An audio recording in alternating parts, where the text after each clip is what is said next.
Hello everyone. आज हम बात करेंगे कि आपने अगर गल्फ़ जाना है तो या सऊदी अरेबिया जाना है तो उसके लिए आपको क्या-क्या प्रोसेस है एज़ सॉफ्टवेयर इंजीनियर और आपको जो है ना किन-किन डॉक्यूमेंट्स की रिक्वायरमेंट होती है। फ़र्स्ट ऑफ़ ऑल आप किसी भी जगह पे अप्लाई कर रहे हैं मुल्क से बाहर। फ़र्स्ट थिंग आप ये कर लीजिएगा जो है अपने डॉक्यूमेंट्स है ना उसकी अटेस्टेशन करवा लीजिएगा। हमारे पास आपके अगर मैट्रिक और बैचलर्स के डॉक्यूमेंट्स हैं तो वो हमारे पास जो लोकल बॉडी है उसको आईबीसीसी बोलते हैं। और जो आपके हायर एजुकेशन डॉक्यूमेंट्स है तो वो जो है ना ईसीसी उसको अटेस्ट करेगा। तो आईबीसीसी का जो प्रोसेस है उसके लिए यही कि आप जो आपका मुतल्लिका बोर्ड है अ, तो आप उधर चले जाते हैं। उधर वो आपको ना एनवेलप के अंदर एक लेटर वो करवा देते हैं स्टैम्प करके। और वही सील जो डॉक्यूमेंट्स होता है वो आप जो है ना आईबीसीसी लेके चले जाते हो और वो आपकी डॉक्यूमेंट्स की जो है ना वेरिफिकेशन करवा देते हैं। सो आईपीसीसी की जो वेरिफिकेशन है तो आप उसके लिए जो है ना ऑनलाइन अप्लाई करते हो और ओवरऑल आई थिंक आपको जो अपॉइंटमेंट मिलती है तो 10-15 दिन के अंदर या 20 दिन के अंदर जो है ना आपको मिल जाती है। हमारे पास जो नेक्स्ट है वो है ईसीसी। आपने अगर बैचलर्स के जो डॉक्यूमेंट्स जो आपकी डिग्री है और सर्टिफिकेट है तो उसकी भी आपने अटेस्टेशन करवानी है। तो उसके लिए आप ईसीसी के जो ऑनलाइन अप्लाई पोर्टल है उसके ऊपर जो है ना आप ऑनलाइन अप्लाई कर लेते हैं और ईसीसी का जो अपॉइंटमेंट है तो वो 10-15 दिन के अंदर वो भी मिल जाता है। अब आपने क्या किया कि आपके जितने एजुकेशनल डॉक्यूमेंट्स थे वो आपने अटेस्ट करवा दिए।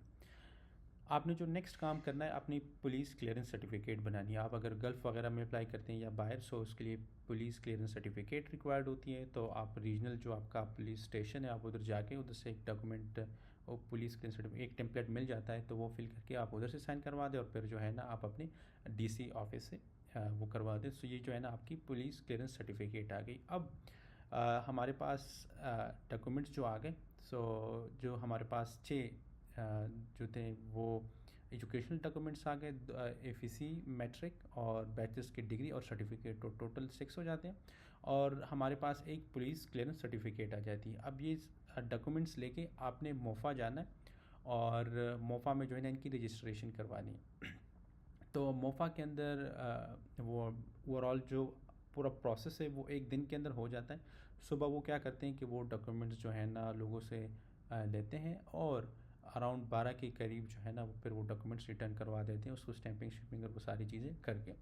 ओवरऑल इसके ऊपर एक दिन आपका लगेगा और आपने टोटल 7 डॉक्यूमेंट्स है। ये ज़हन में रखिएगा कि जो पुलिस क्लियरेंस सर्टिफिकेट है वो भी जो है ना आपने मोफा से करवानी है। आपके पास 7 डॉक्यूमेंट्स आ गए। अब इसके बाद जो नेक्स्ट काम आपने करना है वो है आपका मेडिकल। मेडिकल जो है आप पहले भी कर सकते हैं बाद में भी कर सकते हैं, बट जो मेडिकल होता है वो हमारे पास सिर्फ 2 मंथ्स के लिए वैलिड होता है, उसके बाद आपको दोबारा करना पड़ता है। हमारे पास इसके लिए जो है गामका है। गामका के अंदर आई थिंक 15 या 18,000 इस तरह कुछ फ़ी होती है, वो आपने पे करनी है और गामका जो है ना आपका मेडिकल टेस्ट जो रिपोर्ट्स हैं वो ऑटोमेटिकली वो सबमिट करवा देगा।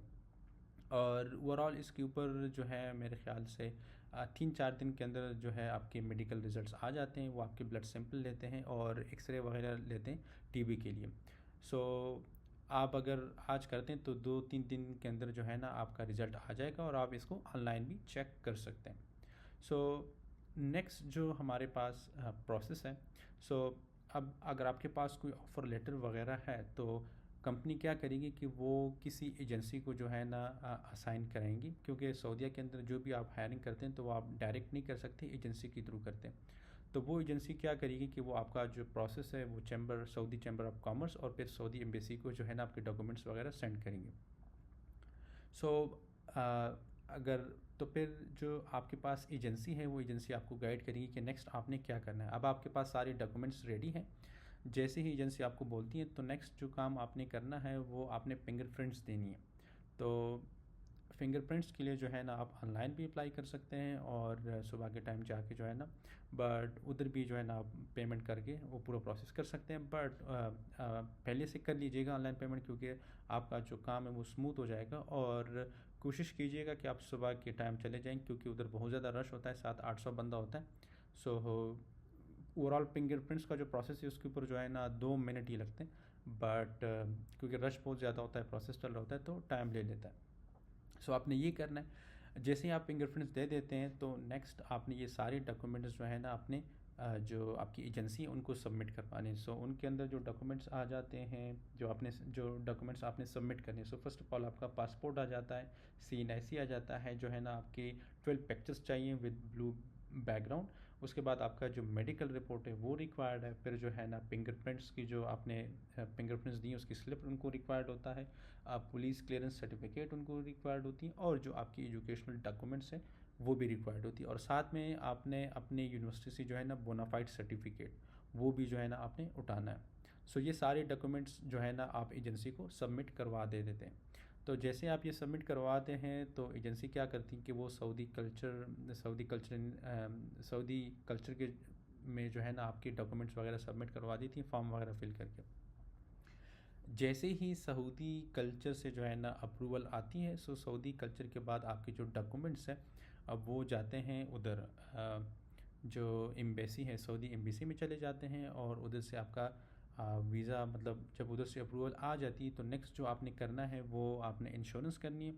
सो इंश्योरेंस की भी डिफरेंट लोकेशंस हैं, तो उधर आपको ना कुछ भी रिक्वायर्ड नहीं है, बस आप एक जो भी आपकी एजेंसी है वो आपको एक डॉक्यूमेंट भेज देगी, और उस डॉक्यूमेंट्स के थ्रू जो है ना आप जाके अपने उधर जो है ना एक फिंगरप्रिंट लगा लेते हो, तो काम ये जो आपकी मेडिकल वगैरह है, जो इंश्योरेंस है वो डन हो जाता है। ओवरऑल इसके ऊपर 5 मिनट ही लगते हैं ये इंश्योरेंस फिंगरप्रिंट्स लगाने के।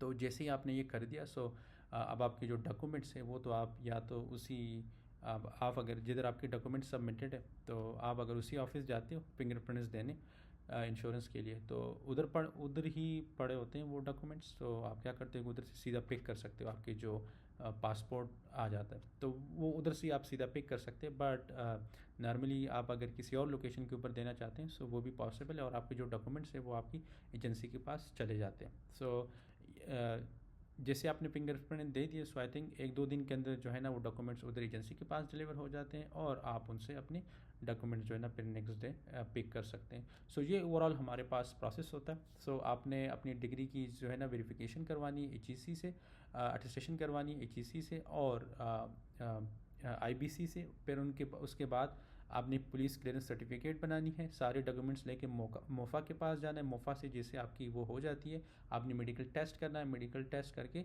आपने फिंगरप्रिंट्स देनी है, और ये सारे फिर डॉक्यूमेंट्स इकट्ठा करके आपने एजेंसी को सबमिट करने, और सबमिशन के बाद जो है बस एंड पे आपने अपनी जो है ना इंश्योरेंस के फिंगरप्रिंट्स लगाने हैं। सो ये ओवरऑल टोटल प्रोसेस है, और आई थिंक इस प्रोसेस के ऊपर जो है ना 1 मंथ to 2 मंथ्स लग जाते हैं, क्योंकि बैक एंड फोर्थ होता है। और इसमें हाँ एक और चीज़ है कि जो है सऊदी कल्चर जो होता है वो आपकी जो यूनिवर्सिटी है तो उसको एक ईमेल ड्रॉप करती है कि ये जो है ना आपका स्टूडेंट था या क्या, तो उसको भी रिस्पॉन्ड करना होता है। सो ये एक ईमेल बीच में जो है ना आपने फिर यूनिवर्सिटी से, मे बी कि वो ऑटोमेटिकली खुद ही कर दें यूनिवर्सिटी, बट मे बी कि आपको उनको ना कम्युनिकेट करना पड़े। बट ओवरऑल ये प्रोसेस है, और after that you are good to go. Thank you.